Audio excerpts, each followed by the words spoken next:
Hi, folks, and welcome back to another episode of your Brains Coach podcast. My name is Shurina. I'm your host, I'm your Brains Coach, and it is my job here to bring to you all the best, cutting edge, recent, most interesting, fascinating, and useful brain and body tools that are based on current scientific research, so you could take better control of your brain, of your decisions, of your thinking and feeling to feel, look, and do your absolute best in this life. And today I'm very excited on this Monday morning, at least it is for me, Monday morning. You might be listening it on Monday afternoon, maybe your commute from work in the evening, whenever I'm catching you. I'm just very excited to share this book with you that I needed to read so long ago. The book is, maybe I'm not going to tell you what's the name of the book is, but this book reflects my life's philosophy that in order to maximize achievement, success, and most importantly, fulfillment and how happy we feel, we need to focus on fewer things, but things that bring us the most results, the most happiness. And you think this is logical, Angela. Yes, of course we want to focus on things that are more effective and that brings us the most happiness. But very few people actually take time to design their daily activities according to this principle. And the principle, I read this book last week and I'm still getting back to it and rereading bits and pieces. And actually for the weekend, I scheduled a couple of hours to work through the concept, because this book is something you work into your life, not just something you read and think about that. So the book is the 80-20 principle, the secrets of achieving more with less. And this is the third edition. And the book is by Richard Koch, and I believe it's been around for a while. The 80-20 principle, that's been up since, I believe, 19th century. Pareto principle, it has other names, but it's been around for, at least a couple of centuries. The book, not for a couple of centuries, but also came out quite some years ago. And now I got to hold in my hands the third edition. I got through the whole book, and the book is dedicated actually to who I believe is the life and breathing representation of this principle and where it can lead you. So the book is dedicated to Tim Ferriss, and he has a quote on the book that this book is the cornerstone of results-based living, and he recommends to read it and use it, and that's exactly what I'm gonna do. But I believe through Tim's work, I've already exposed myself to a lot of the same concepts and applied a lot of them. That's why the book felt like coming home, but the home that needs a little bit of work. So that's why I scheduled the work. But let's get to some of the practical takeaways and some of the value that I'm going to share with you today that I got from the book. So the book is all about maximizing the results and the quality that we want from life. So a couple of things that I took away, the terms that I've never heard before: achievement islands and happiness islands. So majority of the book walks us through different protocols and ways of thinking about our time, about our work, about our leisure. But it all can be put into those two buckets, like all the activities, decisions, thoughts, achievement islands and happiness islands. Those activities that bring, the book is called the 80-20 principle, but first of all, life is not that exact. Like sometimes it's 80-20, sometimes it's 70-30, sometimes it's 90-1, and it doesn't have to end up to 100. So the book is not about that. The book is about uneven distribution of returns on whatever we choose to do. So when we talk about achievement islands, it's those activities that bring us the most results and the most joy with the least amount of effort. To be honest, I believe this book is so based on how our biology works, how our brain designed, how the whole evolution works. We all, like the whole world, natural world, and also probably artificial intelligent world now, we want to maximize resources for the least amount of energy and time and anything invested into that. So the book is all about that. But also, that's how we human beings work. That's how, again, the whole natural world works. We want to naturally maximize resources and what we get out of any situation with the least amount of resources.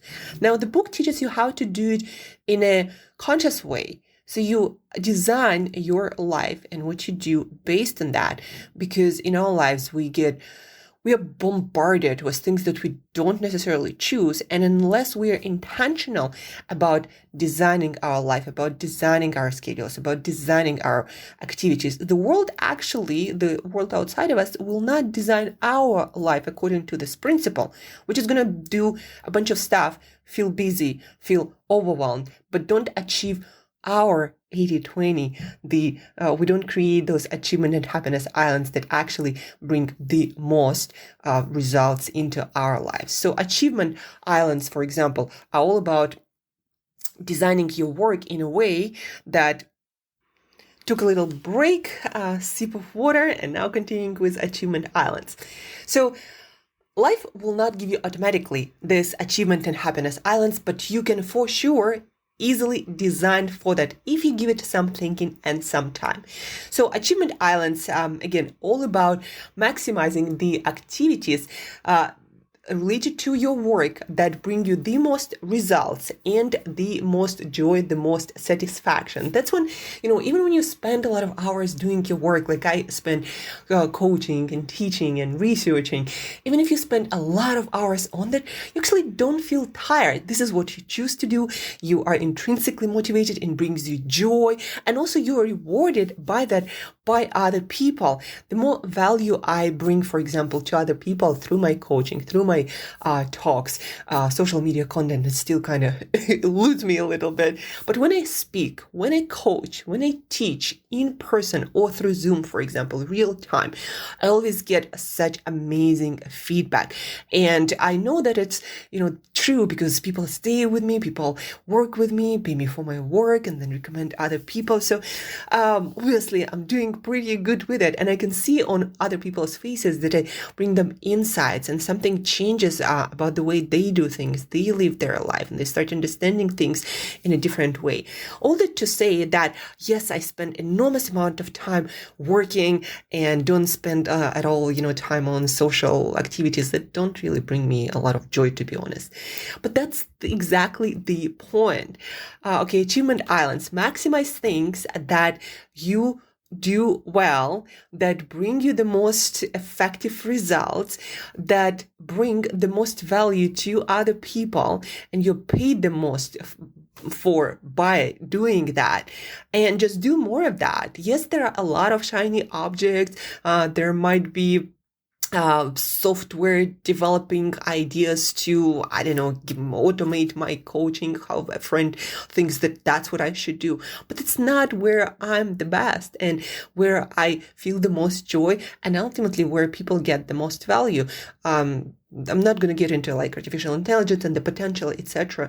But about my life, right? My achievement islands, where are they? So while reading the book, I stopped and I wrote down, what am I best at? What brings me the most joy? What brings me the most results? And those are very few things. Coaching, teaching, that's kind of, under the same umbrella of transferring certain skills and insights to other people and teaching them how to implement those insights into their life.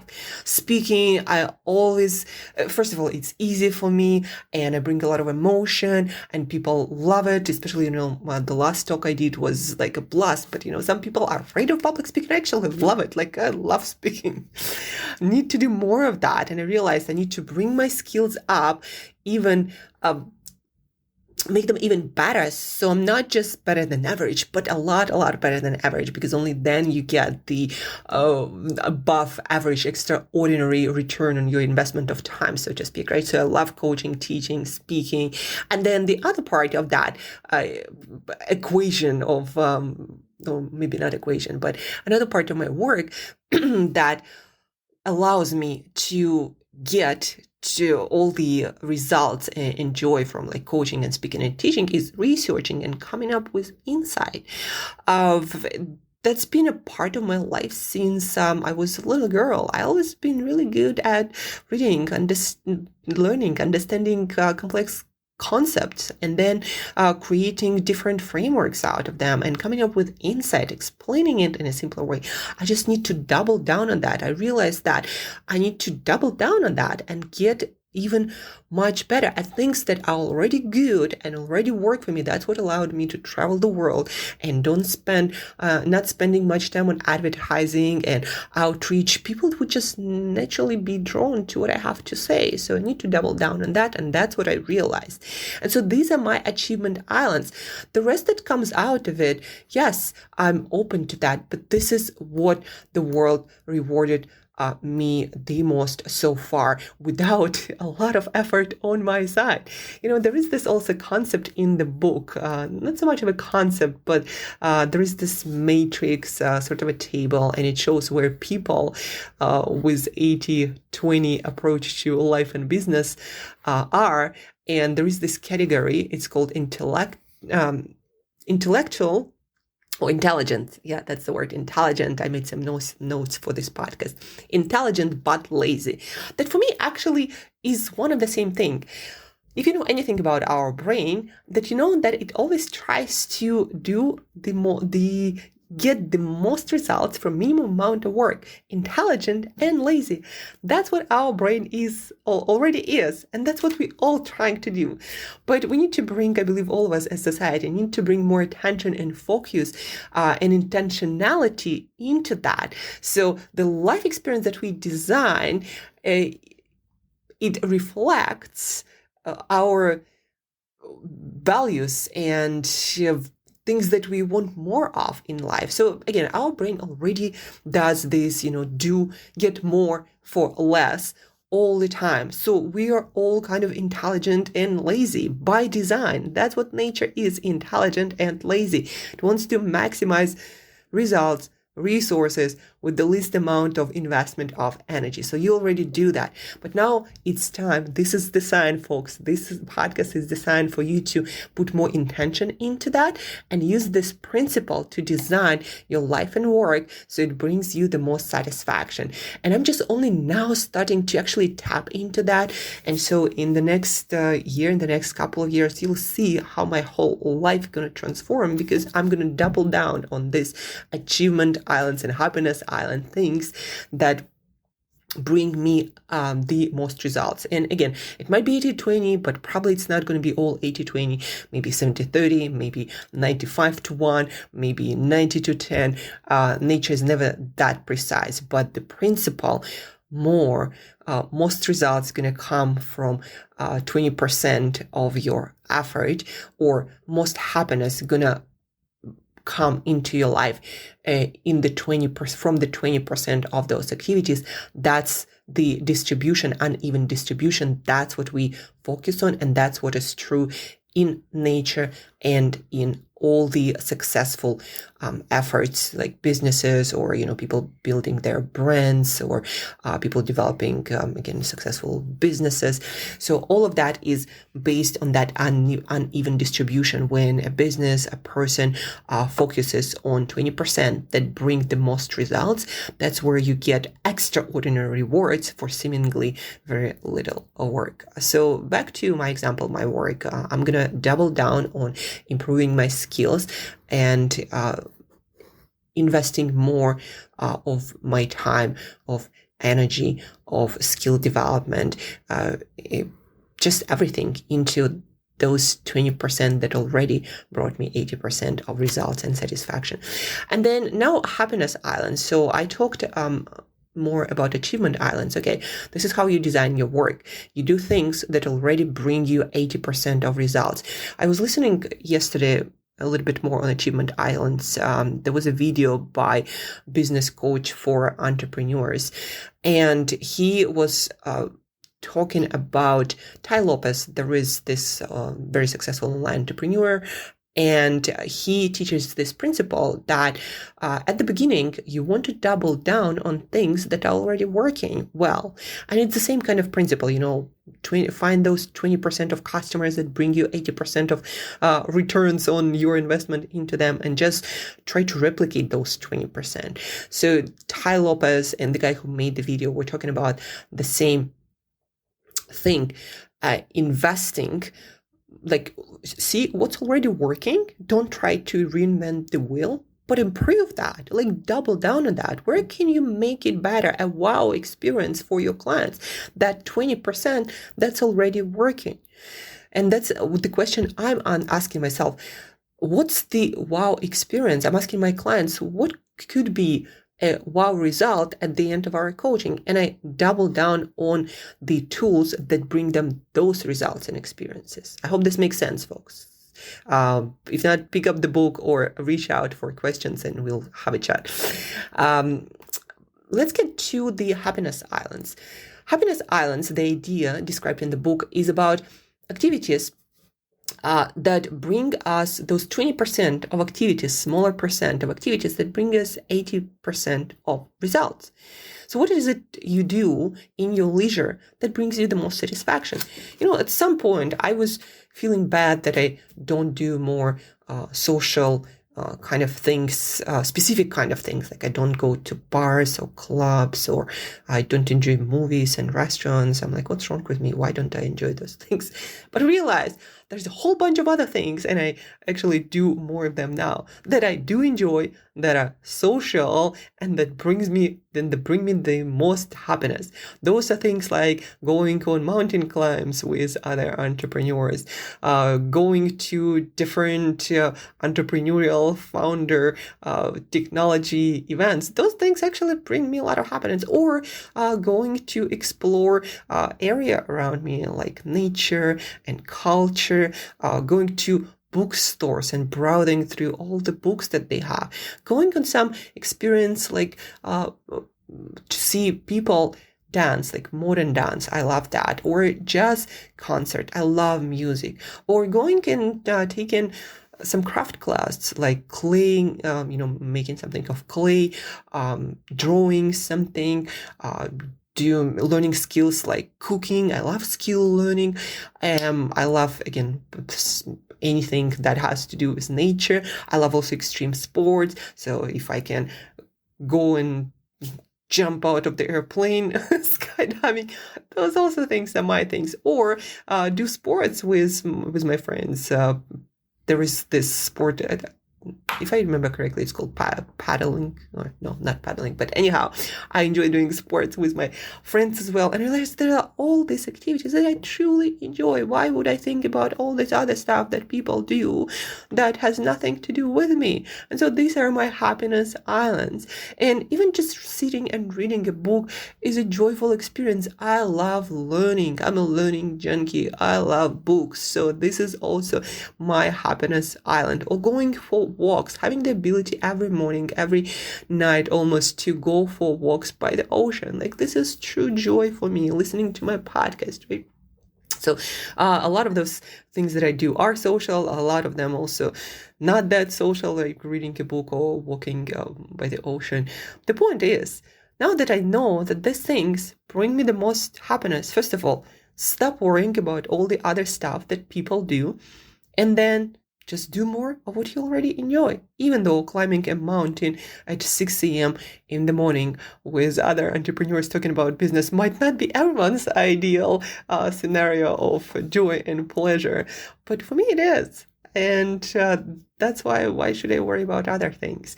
And the takeaway for you today is also sit down and think about what things in your leisure do actually bring you the most happiness.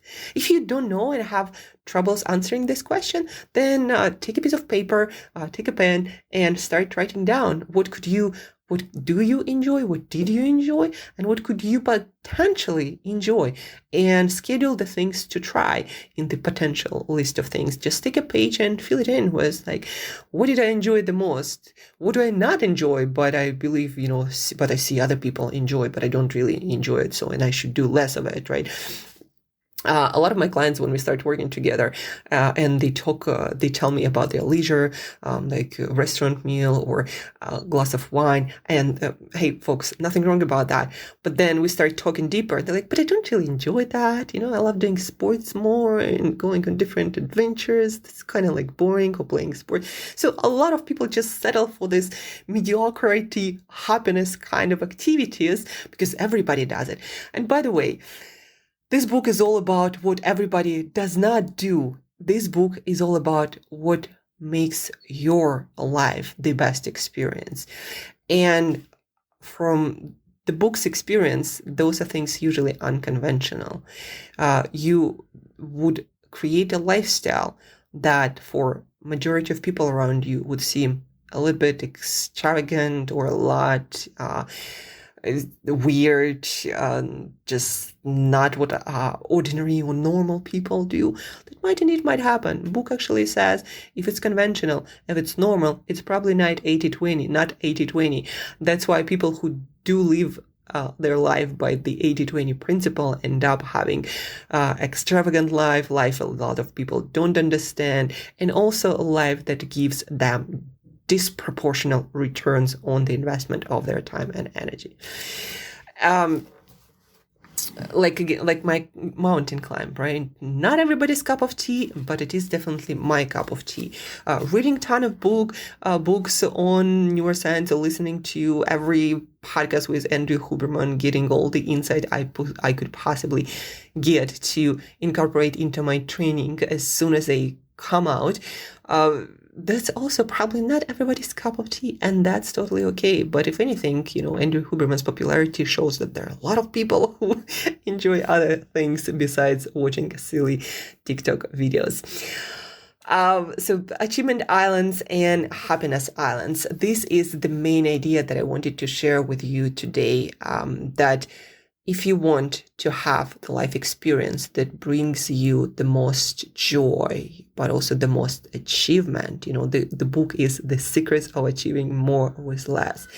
You got to take some time, sit down, spend some time thinking about what are the 20% or the smaller percentages of things I do at work and things I do leisure-wise that brings me the most return on my effort.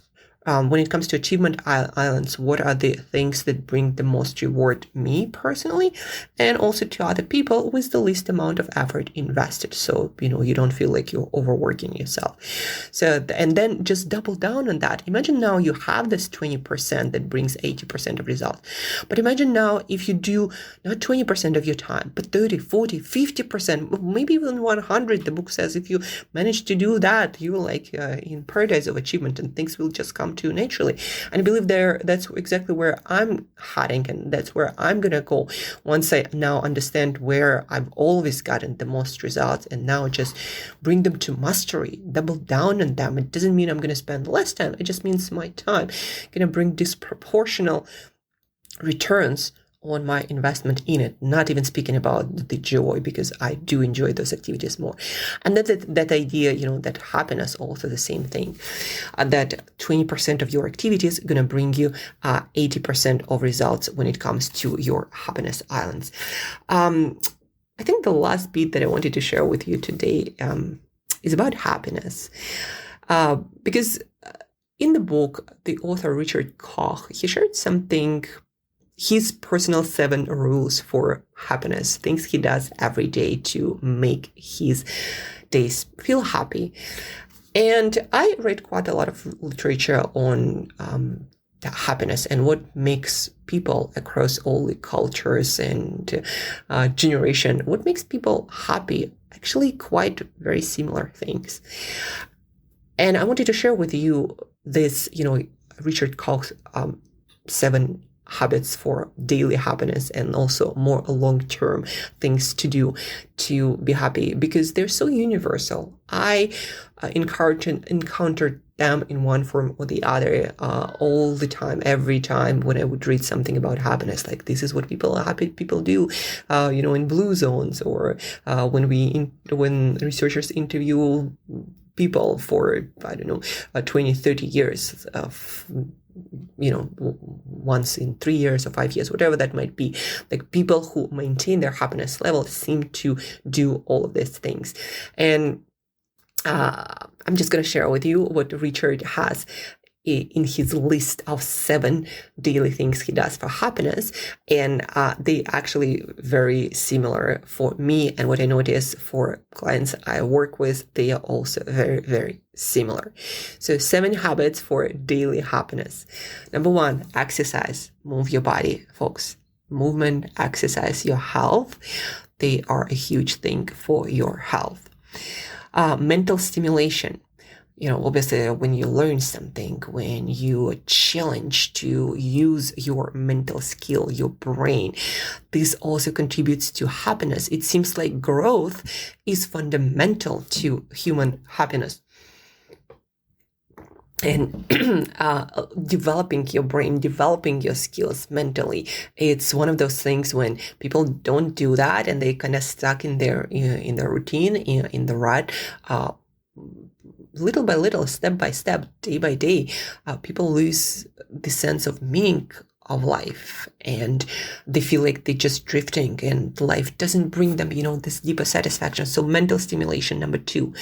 Number 3, congratulate yourself, celebrate your achievements. That is also very crucial. First of all, it changes your brain chemistry, like dopamine release, etc. But also it brings you this brighter feeling at the end of the day when you invest a lot of work. If you don't acknowledge it, your brain kind of doesn't notice, it doesn't get the reward, and you're not going to feel, you might start feeling like it's all purposeless and useless and you just spinning your wheels. It's all about acknowledging those achievement moments. Then treating yourself, just doing something nice. Maybe it's a piece of chocolate. For me, it's definitely like every day I have my piece of chocolate. It's usually dark, but it still feels like a treat. And I go on these walks by the ocean. These are my treats. And having those moments when you just feel good, that's also important. Friends, obviously social life is huge. It's important for happiness. I hope you already understand and know this deep connections with fewer people who you can truly call your friends, not just buddies who come along for the ride. That's important. Helping others, serving the world, also very important in whichever way. So the author recommends do something for others. It can be small, opening the door for someone if there is a homeless person, not necessarily give them something, or at least acknowledge them and talk to them, right? Do something that makes their life experience easier or brighter. And spiritual, artistic, it's something like creating this podcast is artistic for me. Creating a piece of writing is artistic for me. Spiritual, I meditate every day and connecting to my, higher self, deeper self. I don't know what it is, but if I don't connect to that something else, I do not feel like I'm connected to the matrix of life fully. So that creation, that connection to something bigger than ourselves, also very important. And it's all in the doing. Like I meditate for that, but I also view nature and I also create something every single day. So those are 7 habits for happiness, and they are so true for myself. And when I listen to successful people, when I talk to my clients, I realize that the same things are important to them. And well, there is also a piece about long-term strategies for happiness and what we gotta do to create meaning, purpose, fulfillment in our life. But those things I'm gonna share with you on our next episode that is coming up in the next couple of days. Hope you found a lot of interesting concepts and takeaways and exercises to do from today's podcast, and it made you think differently. Maybe you are in a position where you are either not getting returns you want in your work or in your happiness, on your happiness islands. Maybe you feel like you're spinning your wheels and it's too much work and you are at the point of collapsing or burning out, and you still are not getting what you want, and you're like, do I have to do more? But I can't. So look at this principle, right? If you're feeling not happy, but you do a lot of things, or maybe do a lot of things that other people are supposed to do or have, again, look at your happiness islands. Do you actually do things? And also, don't forget about 7 Habits for Happiness from Richard Koch. Do you actually do things that seem to be making other people happy? And do you have the activities that bring to you disproportional amount of happy feelings for little investment on your part? See where you can increase the amount of that happiness. So I hope this episode gave you a lot of ideas. Please re-listen to this episode, because there's been a lot of gold from Intellectual and Lazy, and why it's so important to your success and well-being, to your achievement islands, and my personal example where I'm going to be doubled down on to get disproportional return on my investment of time and energy while doing the work that I absolutely love. So really listen to this podcast episode, and the most important thing is dedicate 30 minutes, maybe an hour today or over the weekend, and look at your achievement islands and happiness islands. What is the 20% that brings you the most happiness? Dedicate more and more of your time and energy to them, and see how the quality of your life will disproportionately increase to what you put into the work, the effort. So spend some time. That's your homework. Stay tuned for the rest of the week. I'm going to share with you more concepts from the book, and of course, pick up the book, The 80-20 Principle, The Secrets of Achieving More with Less. Highly recommended by Tim Ferriss. He designed his whole life based on that, I feel like. And the book is also dedicated to him, this 3rd edition. Yeah, a lot of fascinating things. So check out the book, do the exercise for your own achievement islands and happiness islands. What else?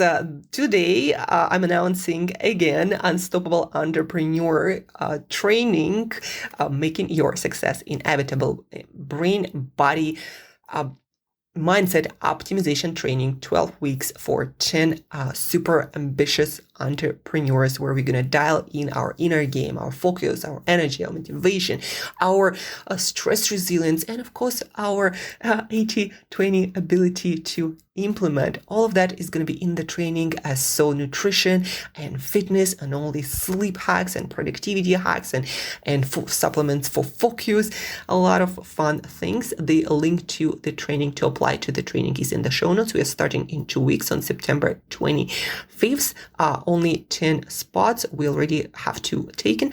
So please do check it out. It's going to be amazing. If you have super ambitious friends, it's only for that kind of people who want to change the world and ready to apply 80-20 and a lot of other things.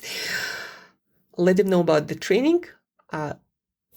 Check out the book, The 80-20, do the exercise, your achievement islands, happiness islands. Don't forget to share this episode. And folks, thank you so much for your attention. Thank you so much for your focus and energy, and have an awesome 80-20 inspired week. Talk to you very soon.